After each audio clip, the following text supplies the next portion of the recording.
ठीक है, किया जाए चालू। देखिए इधर बायोलॉजी, बायोलॉजी मतलब जीव विज्ञान। बायोलॉजी किस भाषा का शब्द है? यूनानी भाषा का। कौन भाषा? यूनानी भाषा का शब्द है कौन सी? बायोलॉजी। अब देखिए बायोलॉजी को प्रथम इसको जो क्या कहते हैं नामांकन किया था, किसको? बायोलॉजी शब्द का नामांकन जो किया था वो किया था किसने? लेमार्क ने और ट्रेविरेसन ट्रीवीरेनस ट्रीवीरेनस लेमार्क और ट्रीवीरेनस ने 1802 में इसका नामांकन किया था। किसका? बायोलॉजी का। बायोलॉजी कौन से भाषा का शब्द है? यूनान भाषा का, या ग्रीक कहिए। क्या कहिए? ग्रीक। कोई दिक्कत? अब देखिए इधर इसका सबसे पहले नामांकन किसने किया बायोलॉजी शब्द का? लेमार्क और ट्रेविरेनस। अब देखिए अगर आपको दोनों ऑप्शन में आ जाएगा तब क्या कीजिएगा? दोनों ने नामांकन किया है किसका? बायोलॉजी का। नहीं, अगर सी में रहा ए बी कि दोनों का ऑप्शन का रहे कि ए और बी में, ए में लेमार्क और बी में ट्रेविरेनस, सी में रहे ए बी दोनों, तो सी नंबर मारना है, ए बी दोनों। अगर सी में दोनों का चर्चा नहीं रहे तब सबसे प्रथम मान्यता देना है लेमार्क को। किसको देना है? लेमार्क को। कोई दिक्कत? सबसे प्रथम मान्यता किसको देना है? लेमार्क को। लेकिन याद रखना है कि बायोलॉजी शब्द का जो नामांकन किया था वह लेमार्क और ट्रेविरेनस दोनों ने मिलके। कोई दिक्कत? चलिए अब आगे देखिए कब किया था? 1802 में। बायोलॉजी का जनक किसे कहा जाता है? अरस्तु को। बायोलॉजी का जनक कहा जाता है अरस्तु को। फादर ऑफ बायोलॉजी किसे कहा जाता है? अरस्तु को। अरस्तु को इंग्लिश में कहा जाता है एरिस्टोटल। क्या नाम है? ARISTOTLE, Aristotle. एरिस्टोटल मतलब अरस्तु। ठीक है, फादर ऑफ बायोलॉजी अरस्तु, इंग्लिश में एरिस्टोटल। अब याद रखिए बायोलॉजी का क्या भाग है? दो भाग है। प्रथम भाग है जूलॉजी और दूसरा बॉटनी। जूलॉजी और बॉटनी। जूलॉजी को कौन सा विज्ञान कहते हैं? जंतु विज्ञान। कौन विज्ञान? जंतु विज्ञान। ठीक है, जंतु विज्ञान। बॉटनी को वनस्पति विज्ञान। वनस्पति विज्ञान। याद रहेगा। बायोलॉजी का क्या भाग? दो भाग। पहला भाग जूलॉजी और दूसरा बॉटनी। जूलॉजी को हिंदी में कहते हैं जंतु विज्ञान और बॉटनी को वनस्पति विज्ञान। ध्यान दीजिएगा इधर बायोलॉजी का पिता किसे कहा गया? अरस्तु को। जूलॉजी का पिता भी अरस्तु को। जूलॉजी का पिता भी अरस्तु को। याद रहेगा, ध्यान दीजिएगा एकदम बढ़िया से। बायोलॉजी का भी पिता नहीं, देखते जाइए ना पहले एकदम ध्यान से, सबका नाम लिखा हुआ है। जो बायोलॉजी का पिता अरस्तु। अब बायोलॉजी का दो भाग जूलॉजी और बॉटनी। तो जूलॉजी का जनक भी अरस्तु, जूलॉजी का भी जनक अरस्तु और बायोलॉजी का तो अरस्तु सही है। लेकिन नामांकन किसने किया है? उन दोनों का नाम याद रखिए, लेमार्क और ट्रेविरेनस ने। दोनों में से सबसे प्रथम मान्यता देना है किसको? लेमार्क। और कब किया है? 1802 में। 1802 में। कोई दिक्कत? चलिए इधर देखिए, तो जूलॉजी का भी पिता कौन हो गए? अरस्तु हो गए। जूलॉजी में एनिमल स्टडी मतलब जंतु विज्ञान। कौन विज्ञान? जंतु विज्ञान। एनिमल बना, एनिमल बना जानवर, एनिमल बना जानवर। अब देखिए बॉटनी, बॉटनी बना वनस्पति विज्ञान। वनस्पति में आता है पेड़ पौधा सब। ठीक है, तो स्टडी ऑफ प्लांट लिख दिए हैं, स्टडी ऑफ प्लांट। कोई दिक्कत है ना। पादप का अध्ययन क्या कहलाएगा? बॉटनी कहलाएगा। क्या कहलाएगा? बॉटनी। कोई दिक्कत है ना। तो जूलॉजी में किसका अध्ययन? अरस्तु का अध्ययन। ध्यान दीजिए इधर, जो बॉटनी जूलॉजी में जंतु का अध्ययन स्टडी ऑफ एनिमल, और इसमें बॉटनी में स्टडी ऑफ प्लांट्स मतलब पेड़ पौधे का। पादप का अध्ययन क्या कहलाएगा? बॉटनी। जूलॉजी के पिता अरस्तु, बॉटनी के पिता थियोफ्रेस्टस। थियोफ्रेस्टस नाम याद रखिएगा। बॉटनी के पिता थियोफ्रेस्टस याद रहेगा। बायोलॉजी के पिता अरस्तु, जूलॉजी के पिता अरस्तु, बॉटनी के पिता थियोफ्रेस्टस। थियोफ्रेस्टस नाम याद रखिएगा, थियोफ्रेस्टस। कोई दिक्कत है ना। चलिए अब देखिए, इसमें तीन तरह का अध्ययन करना है। क्या तरह का? पहला कहलाता है मार्फोलॉजी। याद रखिएगा, आपको पूछ सकता है क्वेश्चन। मार्फोलॉजी, क्वेश्चन ये नहीं पूछे, ये पूछा तो ये आंसर है, ये पूछा तो ये answer. Study of internal structure, शरीर के अंदर के भाग का जो क्या कहते हैं अध्ययन, शरीर के अंदर के आंतरिक भाग का अध्ययन क्या कहलाएगा आपका मार्फोलॉजी। मार्फोलॉजी हिंदी में आकारिका का अध्ययन, आकारिका का अध्ययन। कोई दिक्कत नहीं ना। चलिए इधर देखिए, याद रहेगा शरीर के आंतरिक भाग का अध्ययन क्या कहलाएगा मार्फोलॉजी। कौन लॉजी? मार्फोलॉजी। मार्फोलॉजी को हिंदी में क्या बोले आकारिका। क्या लिखा है आकारिका। किसका अध्ययन है आकारिका? आकारिका किसका अंदर अध्ययन है? शरीर के अंदर का अध्ययन। ठीक है, स्टडी ऑफ इंटरनल स्ट्रक्चर। अब study of external structure, internal माने अंदर का, एक्सटर्नल मतलब बाहर का। इंटरनल का अध्ययन हो गया आपका मार्फोलॉजी। एक्सटर्नल का अध्ययन क्या होगा? एक्सटर्नल स्ट्रक्चर का अध्ययन क्या होगा? इंग्लिश देखिए, एनाटॉमी, एनाटॉमी याद रहेगा। इंटरनल भाग का अध्ययन मार्फोलॉजी। पहले इंग्लिश, हिंदी को छोड़िए, हिंदी में कुछ नाम दे सकता है लेकिन इंग्लिश यही रहेगा। ठीक है, इंटरनल स्ट्रक्चर का अध्ययन क्या कहलाएगा मार्फोलॉजी। एक्सटर्नल स्ट्रक्चर का अध्ययन क्या कहलाएगा एनाटॉमी। एनाटॉमी याद रहेगा, ध्यान दीजिएगा। हिंदी में शरीर की रचना का शरीर रचना विज्ञान, शरीर रचना विज्ञान, इसका अध्ययन क्या कहलाएगा। अब आपको पूछेगा एनाटॉमी में किसका अध्ययन किया जाता है, तो शरीर के बाहरी भाग का, शरीर के बाहरी भाग का। शरीर के बाहरी भाग का अध्ययन क्या कहलाएगा एनाटॉमी। एनाटॉमी कोई दिक्कत। शरीर के भीतरी भाग का अध्ययन मार्फोलॉजी। मार्फोलॉजी। अब देखिए एक तो आएगा स्टडी ऑफ फंक्शन। फंक्शन मतलब कार्य, फंक्शन मतलब कार्य, कार्य का अध्ययन, कार्य का अध्ययन, अध्ययन। ठीक है, स्टडी ऑफ फंक्शन ये क्या कहलाएगा फिजियोलॉजी। क्या कहलाएगा फिजियोलॉजी। याद रहेगा कि स्टडी ऑफ फंक्शन क्या कहलाएगा फिजियोलॉजी। फिजियोलॉजी को हिंदी में कार्यिकी। कोई दिक्कत। तीनों याद रहा। शरीर के इंटरनल स्ट्रक्चर का अध्ययन क्या कहलाएगा मार्फोलॉजी। इंटरनल अध्ययन मार्फोलॉजी। एक्सटर्नल स्ट्रक्चर का अध्ययन एनाटॉमी। और ये आ गया आपका study of function. Study of function, कार्य का अध्ययन क्या कहलाएगा फिजियोलॉजी। कार्य का अध्ययन क्या कहलाएगा फिजियोलॉजी। याद रखिएगा इन तीनों को। कोई दिक्कत। चलिए अब इसका डायरेक्शन इधर मोड़ दीजिए, तो इसमें कोई दिक्कत नहीं ना। रोक क्यों करते हैं। इधर हो गया कंप्लीट। अब चलिए इसका देखिए। अब आइए, बायोलॉजी में सबसे पहला भाग कौन था जूलॉजी। बायोलॉजी में सबसे पहला जूलॉजी। जूलॉजी का जनक अरस्तु। बॉटनी का थियोफ्रेस्टस। थियोफ्रेस्टस। बायोलॉजी का नामकरण किसने किया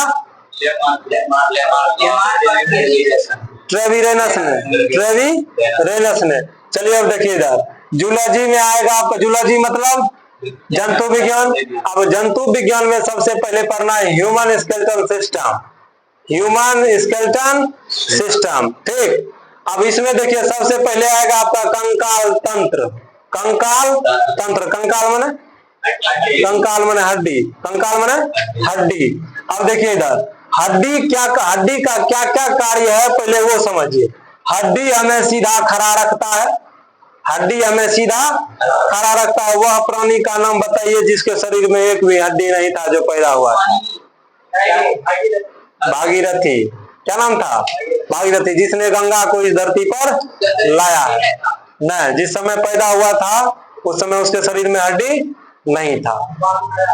बाद में कपिल मुनि ने अपने तपस्या के बल पर उसके शरीर में हड्डी का संचार किया था। किसके शरीर में भागीरथी के शरीर में। भागीरथी कैसे पैदा हुआ था देखिए ये गंगा अवतरण की कहानी जब सुनाया जाएगा उसमें बताया जाता है कि राजा सगर के 16,000 बेटा थे। कितना हजार? 16। कपिल मुनि के श्राप के कारण 16 का 16,000 मर गया था। क्या हजार मर गया था? 16,000 मर गया था। उद्दंड था, सब का सब क्या था? उद्दंड था। तो कपिल मुनि तपस्या कर रहे थे, उसका तपस्या भंग कर दिया कौन? यही सब उसका बटखरा जो था इतना इतना। और कपिल मुनि ने उसको जो अपना देख लिया अपने नेत्र से, सब जल के भस्म हो गया। तब उसको कहा गया कि सबका उद्धार कैसे होगा? उन्होंने ही रास्ता बताया था कि वैसा पुरुष जो 2 स्त्री के घर्षण से पैदा लेगा, 2 स्त्री के घर्षण से, बिना पुरुष के मतलब 2 स्त्री के घर्षण से जो युवक पैदा लेगा, वही गंगा को इस धरती पर ला सकता है। समझे कि नहीं समझे? ठीक है। अब वही हुआ। उसी जब उसका जन्म हुआ तो नाम रखा है उसका भागीरथी। इसलिए गंगा का एक पर्यायवाची नाम है भागीरथी भी। समझे कि नहीं समझे? बोलिए ना। हाँ, जिस समय गंगा नदी बताएंगे उस समय बताएंगे। खाली गंगा गंगोत्री से नहीं निकलती है, गंगा ढेरी जगह से निकलती है। गंगा ढेरी जगह से निकलती है, गंगोत्री से भागीरथी निकलती है। कोई दिक्कत? चलिए अब आइए यहाँ। कंकाल हमें सीधा खड़ा रखता है और स्थिरता प्रदान करता है। कंकाल हमें स्थिरता भी प्रदान करता है और सीधा खड़ा भी रखता है। इसके मदद से जीव जंतु क्या करते हैं? गति करते हैं। कंकाल का क्या क्या कराया? कंकाल हमें सीधा खड़ा रख सकता है या रखता है। रख सकता क्या है? रखता है। ठीक। कंकाल के वजह से जीव जंतु क्या करते हैं? गति करते हैं। कंकाल की वजह से जीव जंतु गति करते हैं। अगर शरीर में हड्डी नहीं रहता कैसे गति करते? कर पाते?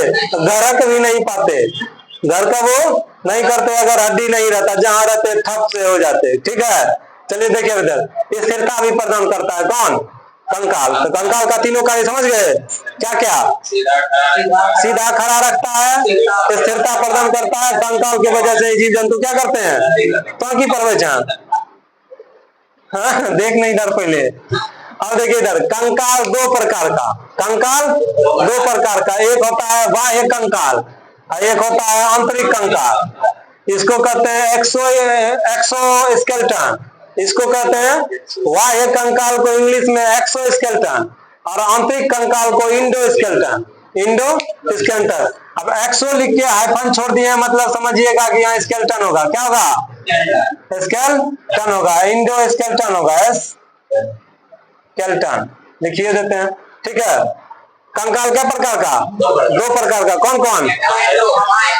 बाह्य और आंतरिक। बाह्य कंकाल को क्या कहा गया? एक्सोस्केलेटन और आंतरिक कंकाल को इंडोस्केलेटन। कोई दिक्कत है? याद रहेगा? एक एक चीज को याद रखते जाइए। ठीक। याद रहे ना रहे, लेकिन ऑप्शन आ जाए आगे में तो उस समय छूटना नहीं चाहिए। कोई दिक्कत नहीं इसमें। चलिए आप देखिए, सबसे पहले बाह्य कंकाल के बारे में पढ़िए। बाह्य कंकाल मतलब क्या हुआ? बाहर का हड्डी, शरीर के बाहर का हड्डी। शरीर के बाहर के हड्डी को क्या कहते हैं? बाह्य कंकाल कहते हैं। बाह्य कंकाल कहते हैं। यह सबसे कठोर होता है, शरीर को रक्षा प्रदान करता है। कौन? आंतरिक कंकाल की बाह्य कंकाल? बाह्य कंकाल। शरीर पर अगर कोई चोट आने वाला रहता है तो कौन हाथ रोकता है कि मतलब शरीर के अंदर का हड्डी बाहर आके रोकता है? बाहर का ना। तो शरीर को रक्षा कौन प्रदान करेगा? बाहर का कंकाल कि अंदर का कंकाल? बाहर का कंकाल। कोई दिक्कत? चलिए आगे देखिए। हड्डी अंदर में रहता है। बाह्य कंकाल का इसको क्या बोले? बाह्य कंकाल मतलब ये सब हो गया आपका, नाखून आ गया और क्या आएगा? नहीं, दांत। ये सब जो चमड़ी के अंदर है उसे बोलेंगे आंतरिक। और जो उसके चमड़ी के अंदर कहिएगा, उंगली नहीं है चमड़ी के अंदर, तो ये बाह्य कंकाल। अब कोई मारेगा तो पीठ में भी कंकाल है ना, पीठ का कंकाल बाहर निकाल के बचाएगा। क्या वो समझ गए आपके कहने का। यहाँ लिखा हुआ है, देखिए नाखून कहाँ है लिखा हुआ? कहाँ लिखा है? बाल। और वैसा कंकाल जिसमें रक्त का संचार नहीं हो। रक्त का संचार नहीं हो। जैसे देखिए इधर लिखा हुआ है, मृत कोशिका का बना होता है। बाह्य कंकाल किसका बना होता है? मृत कोशिका का बना होता है। इसमें रक्त का संचार नहीं होता। रक्त का संचार नहीं होता। उसके बाद इसके अंतर्गत बाल और नाखून आते हैं। इसके अंतर्गत बाल और नाखून आते हैं। समझ में आया? बाल होगा, बाल होगा, ठीक है, बाल और नाखून दोनों होगा, कोई दिक्कत आता है, इसको भी याद रखना, ठीक है। ये हम नहीं ना लिखे हैं, ये हम लिखे हैं? नहीं लिखे हैं। कौन लिखा है? हाँ? इसको हम लिखे हैं, हम बोर्ड पर लिखे हैं, इंजीनियर बनती है। चलिए देखिए, वैसा कंकाल जो मृत कोशिका का बना होता है क्या कहलाता है? वह कंकाल। इसमें रक्त का संचार नहीं होता है। इसके अंतर्गत बाल और नाखून दोनों आते हैं, बाल और नाखून दोनों आते हैं, कोई दिक्कत? चलिए देखिए एग्जाम्पल में देखिए, केकड़ा, केकड़ा कीड़ा होता है, केकड़ा। देखिए इधर तेलचट्टा, तेलचट्टा समझते हैं ना, तेलचट्टा, मकड़ी, मकड़ी। उसके बाद देखिए घोंगा, घोंगा पता होगा, घोंगा, चींटी तो सबको पता होगा, मधुमक्खी, बिच्छू। हाँ नहीं, अब देखिए बहुत सारा चीज आता है जो दोनों में आता है, जैसे कछुआ और बैंग उभयचर जीव कहलाता है, कहलाता है। फर्क है तो उससे मतलब देख, उस पर क्वेश्चन आता है, पूछेगा निम्न में से कौन उभयचर जीव है, उसमें कौन उभयचर जीव है, तब उभयचर जीव क्या मारिएगा, भैंस कि गाय? कछुआ या तो सांप, सांप भी उभयचर है, क्योंकि सांप गड़वा सांप पानियों में रहता है, जमीनों पर रहता है। बैंग पानी में दे दीजिए कोई दिक्कत नहीं है, और जमीन पर रखिए भी कोई दिक्कत नहीं है। समझे कि नहीं समझे? तो कुछ क्वेश्चन होता है जो किसके हिसाब से आंसर में, जो दोनों में मेल खाता है, जो दोनों में मिलकर, इसमें भी रहता है और उसमें भी रहता है। इसमें भी कछुआ का चर्चा आएगा। देखिए मधुमक्खी, बिच्छू, काटा है किसी को, सीप, सीप किसको कहते हैं, सीप बता तो? घोंगा, तो घोंगा यहाँ लिखे क्या है? शंख है यहाँ लिखे हैं। कीट तो कीटे होता है, कीट तो कीटे होता है। सीप, सीप कहते हैं किसको देते हैं? देखिए इधर बचपन में टिकोला छीलने वाला सितुआ आता था, मोती रहता है, मिला है कभी? चलिए देखिए इधर, उसी को कहते हैं सीप, उसी को क्या कहते हैं, सीप। अगला देखिए इधर नोट में, कछुआ के पीठ पर बाह्य कंकाल तथा पूंछ पर आंतरिक कंकाल होता है, याद रखिएगा। ये कछुआ अपवाद में आ गया, कछुआ के पीठ पर बाह्य कंकाल और पूंछ पर आंतरिक कंकाल, याद रहेगा। कछुआ को पूंछ मतलब पिछला भाग, पिछला, समझे कि नहीं समझे? कोई दिक्कत है? चलिए अब आगे देखिए, ये था आपका कौन सा कंकाल, वाय कंकाल के बारे में क्या क्या पढ़े?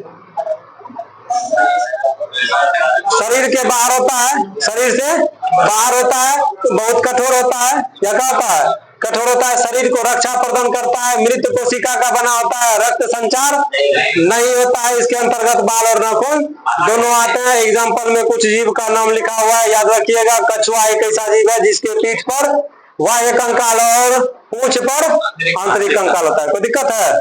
चलिए अब अगला देखिए, दूसरा आएगा आंतरिक कंकाल। कौन कंकाल? आंतरिक कंकाल। आंतरिक कंकाल का चर्चा आपको ऊपर में लिखे हैं, ध्यान दीजिएगा, यहाँ से आंतरिक कंकाल, ठीक। आंतरिक कंकाल शरीर के, बाह्य कंकाल शरीर के बाहर होता है, यह मांसपेशी के नीचे होता है। कौन? आंतरिक कंकाल मांसपेशी के नीचे होता है, कोई दिक्कत? नीचे होता है, मांसपेशी के नीचे, मांसपेशी के नीचे होता है। कौन? आंतरिक कंकाल। आंतरिक रक्षा भी प्रदान करता है। कौन कंकाल? बाह्य कंकाल बाह्य रक्षा प्रदान करता है, शरीर की रक्षा प्रदान करता है, और आंतरिक कंकाल शरीर के अंदर की रक्षा को प्रदान करता है, कोई दिक्कत? जैसे देखिए एग्जांपल में, मानव, बकरी, गाय, कुत्ता, ईटीसी। मानव, बकरी, गाय, कुत्ता, ईटीसी सब कुछ देगा किस कंकाल के अंतर, किसमें आता है? आंतरिक कंकाल में। किसमें आएगा? आंतरिक कंकाल में। अब आइए कंकाल। कंकाल को इंग्लिश में स्केलेटन, कंकाल को इंग्लिश में स्केलेटन। कंकाल देखिए कैसे बनता है, अस्थि जो रूपस्थि, अस्थि अजोड़ उपस्थि दोनों मिलके बनता है कौन चीज? कंकाल। अस्थि और उपस्थि दोनों को मिला के बनाया जाता है कंकाल। अब अभी देखिए क्वेश्चन पूछा है एग्जाम में कि अस्थि और उपस्थि दोनों संयोजी उत्तक का बना होता है, दोनों संयोजी उत्तक का बना होता है, अस्थि भी और उपस्थि भी। तो इसका मतलब कंकाल किसका बना होगा? कंकाल भी संयोजी उत्तक होगा, कंकाल भी संयोजी उत्तक होगा। अस्थि और उपस्थि संयोजी उत्तक का बना होता है, अस्थि भी संयोजी उत्तक का बना होता है और उपस्थि भी। तो दोनों जब संयोजी उत्तक का बना है तो कंकाल भी संयोजी उत्तक का, क्योंकि अस्थि और जोड़ उपस्थि बराबर कंकाल। कोई दिक्कत? कंकाल को इंग्लिश में स्केलेटन। अब कंकाल का दो भाग, एक उपस्थि और दूसरा अस्थि। यही होता है जो आदमी को जब जलाया जाता है तो ये भाग होता है जो जलता नहीं है, जिसको लकड़ी पर लेके गंगा जी में विसर्जन करने जाते हैं। यह सबसे कठोर होता है। ठीक है, देखिए नहीं, नस में होता है, अस्थि होता है जो ना कहते हैं, अस्थि को गंगा में बहाने जाता है। क्या बोले? वही जो बचता, जो बचा हुआ भाग है, अब उसको गौर से देखे नहीं है उस जगह पे। ठीक है, देखे हैं कभी? वो जो लकड़ी पे लेके जाता, हिम्मत होता है कि उसको ठीक से देखे हैं? एक बार देखिएगा तो ध्यान से। डर लेगा? अब वो क्या डरेगा? तब चलिए देखिए इधर, अस्थि को इंग्लिश में क्या कहते हैं? बोन।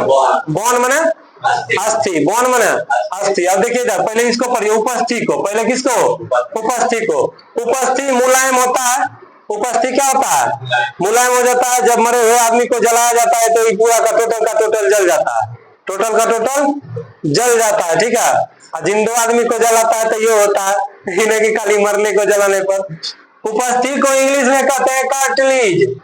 कार्टिलेज, कार्टिलेज कहते हैं किसको? उपस्थि को इंग्लिश में कार्टिलेज कहते हैं। यह मुलायम होता है, यह मुलायम होता है। इसको देखिए, CA3PO4 होल 2 पाया जाता है। तो मतलब समझते हैं इसका? कैल्शियम फॉस्फेट, कैल्शियम फॉस्फेट नाम याद रखिएगा, CaPO4 होल 2। CA3PO4 दिख रहा है? देखिए तो ठीक से, फ्लैश जलाइए। चलिए देखिए उपस्थि क्या होता है? मुलायम होता है, कठोर होता है? मुलायम होता है। उपस्थि में CA3PO4 होल 2, CA3PO4 होल 2, किस पर होल 2? PO4 पर होल 2, PO4 पर होल 2। तो कैल्शियम फॉस्फेट पाया जाता है किसमें? उपस्थि में कैल्शियम फॉस्फेट पाया जाता है, कैल्शियम कार्बोनेट नहीं पाया जाता है। CaCO3 कैल्शियम कार्बोनेट, CaCO3 क्या कहलाएगा? Calcium carbonate. यह अस्थि उपस्थि में नहीं पाया जाता है। तो उपस्थि में पाया क्या जाता है? कैल्शियम फॉस्फेट, कैल्शियम फॉस्फेट पाया जाता है, लेकिन कैल्शियम कार्बोनेट उपस्थि में नहीं पाया जाता है। कोई दिक्कत?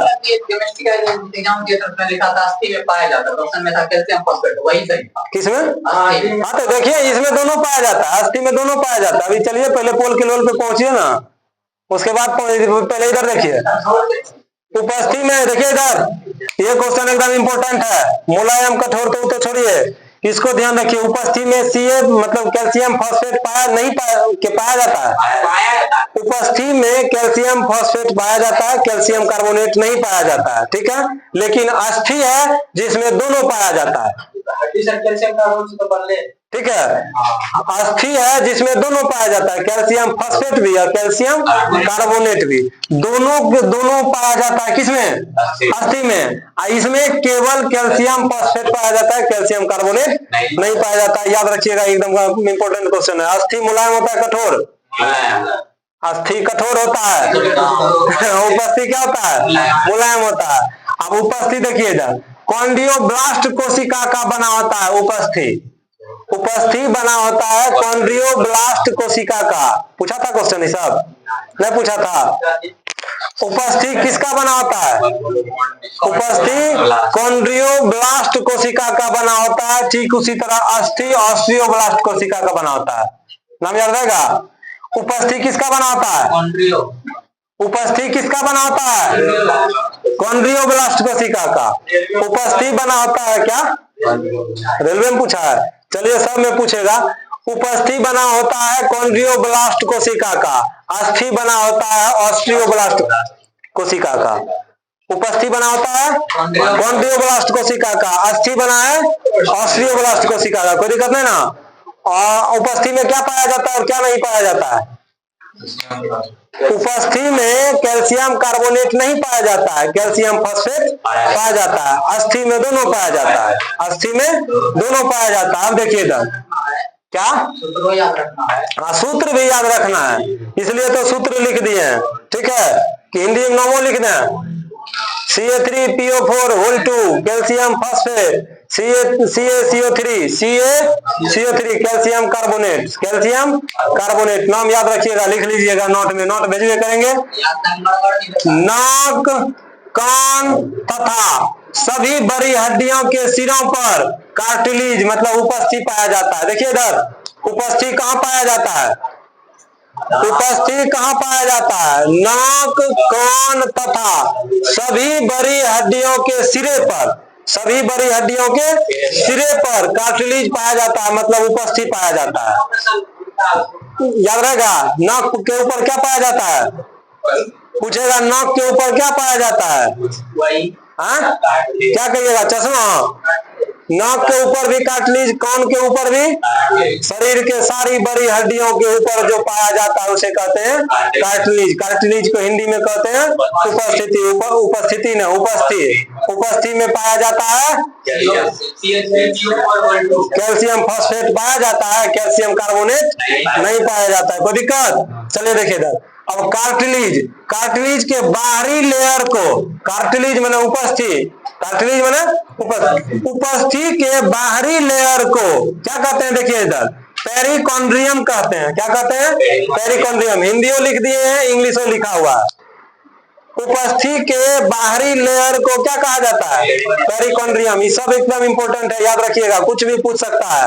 यो पूछ सकता है पेरिकॉन्ड्रियम किसे कहते हैं? तो उपस्थि, उपस्थि के बाहरी लेयर को, उपस्थि के बाहरी लेयर समझते हैं ना?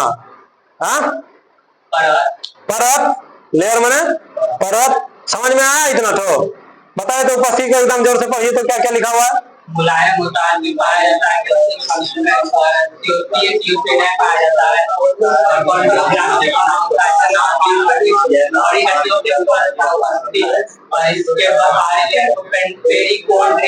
पेरिकॉन्ड्रियम कहते हैं। जस्ट इसका उल्टा उसको कहते हैं, जस्ट इसका उल्टा उसको कहते हैं। खाली नाम याद रखिएगा। अब इसमें कैल्शियम कार्बोनेट एक्स्ट्रा आ जाता है। ये कॉन्ड्रियोब्लास्ट का बना होता है, ये ऑस्टियोब्लास्ट का होता है, ये ऑस्टियोब्लास्ट का बना होता है। मानव अस्थि में एक विशेष प्रोटीन है, देखिए इधर, इसमें थोड़ा कुछ और अस्थि में कुछ विशेष है। देखिए इधर मानव अस्थि में, किसमें?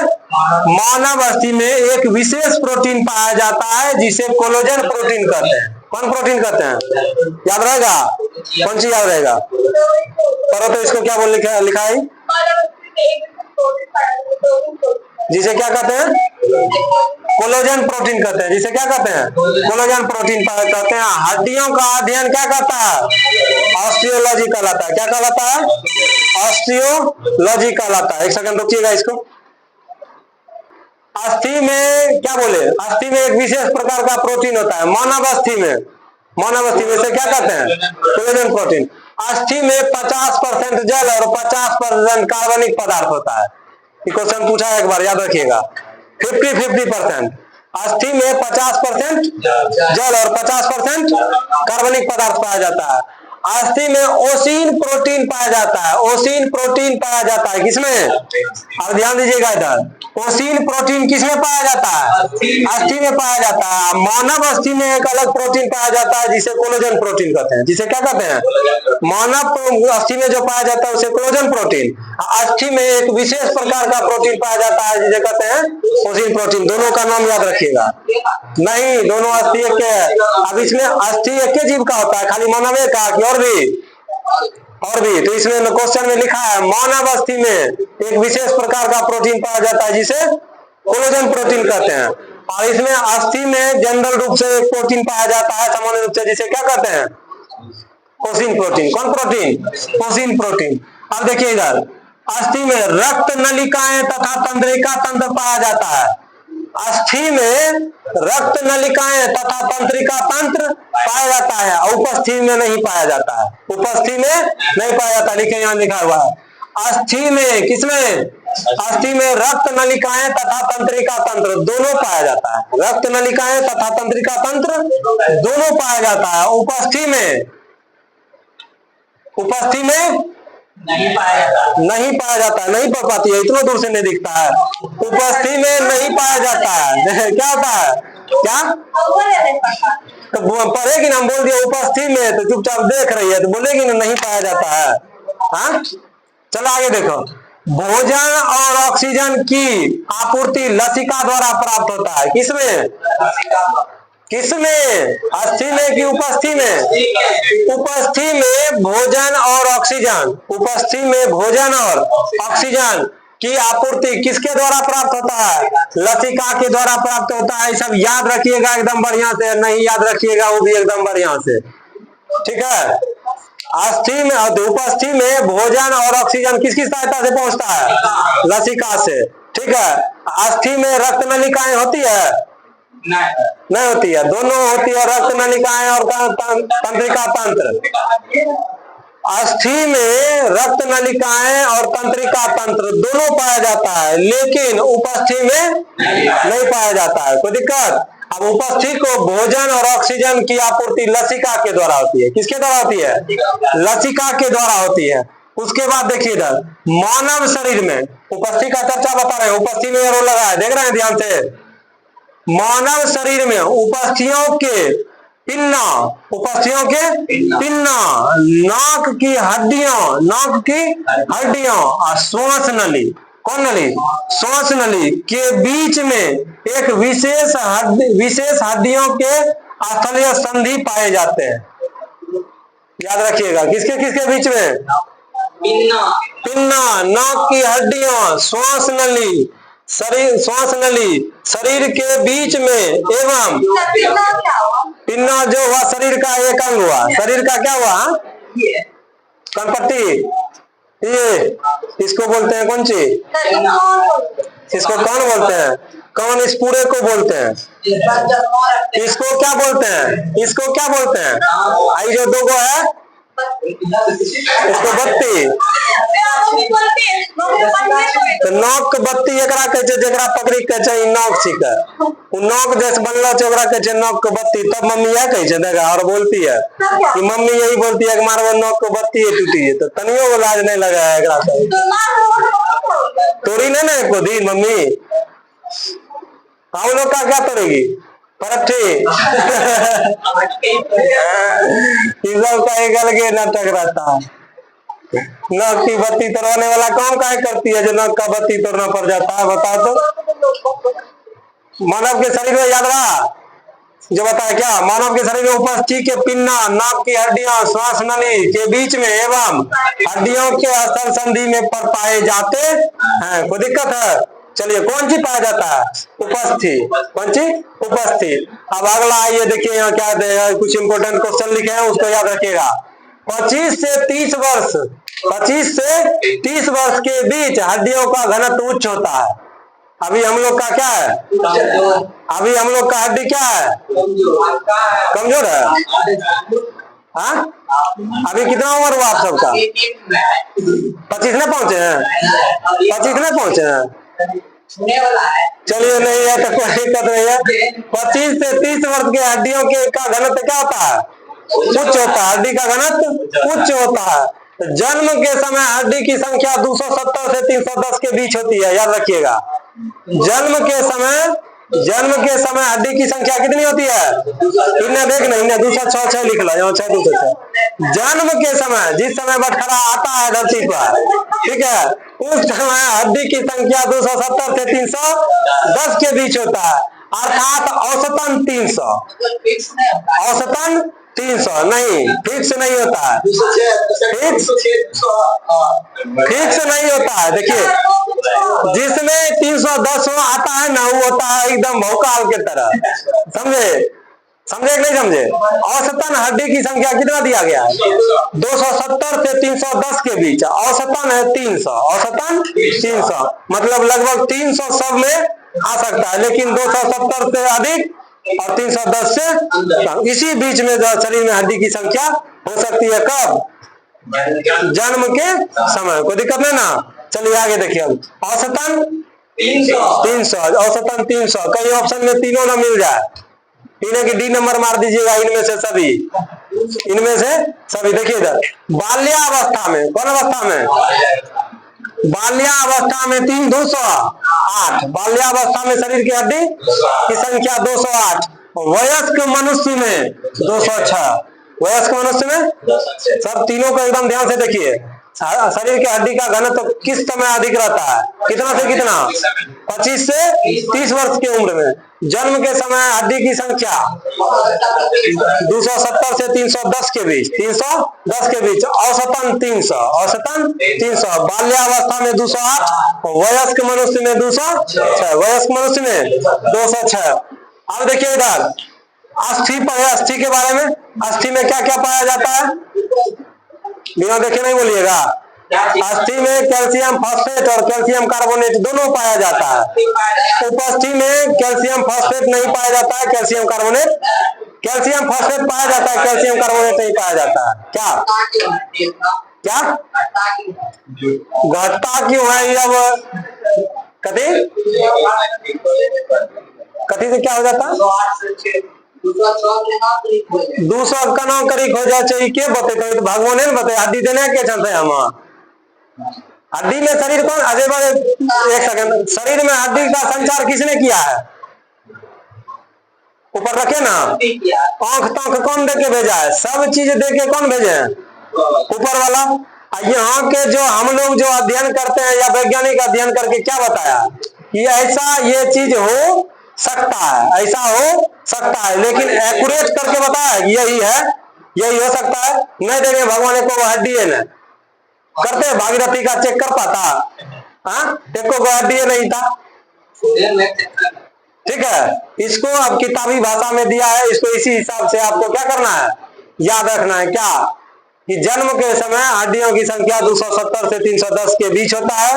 औसतन 300 होता है, औसतन 300 होता है। बाल्यावस्था में 208, वयस्क मनुष्य में 206, वयस्क मनुष्य में 206। हाँ, अब देखिए दांत क्या होता है जन्म के समय? 32 गो, जन्मते 32 गो। देख लीजिए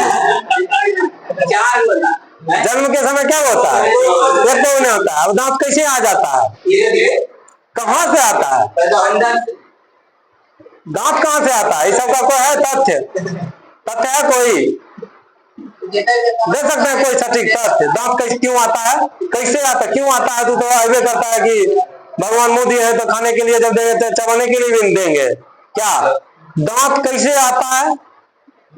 it is the rule of nature, या प्रकृति का नियम है। कोई दांत को ला नहीं सकता है, कोई दांत को ला तोड़ भले सकता है। ठीक है, चलिए देखिए अब देखिए अस्थि प्लस अस्थि, अस्थि प्लस अस्थि, ये आ गया आपका हिंदी व्याकरण। अस्थि प्लस अस्थि क्या कहलाता है? लिंगामेंट। मांस प्लस अस्थि, मांस प्लस अस्थि क्या कहलाता है? टेंडम। मांस प्लस अस्थि टेंडम। मांस प्लस मांस, मांस प्लस मांस सेलेक्सर कहलाता है। क्या कहलाता है? सेलेक्सर। अस्थि में अस्थि जुटेगा लिंगामेंट, मांस में मांस जुटेगा सेलेक्सर, मांस में मांस जुटेगा सेलेक्सर, अस्थि में अस्थि जुटेगा लिंगामेंट, मांस में अस्थि जुटेगा तब टेंडम, तब आ जाएगा टेंडम। इतना में कोई दिक्कत? याद रखिएगा इस सबको। अब मानव शरीर के समस्त हड्डियों को, मानव शरीर के समस्त हड्डियों को दो भागों में बांटा गया है। पहला भाग है अनुबंधीय उपंगी और दूसरा है अक्षीय। अब इसका आगे पढ़िएगा। ठीक है, कोई दिक्कत? चलिए।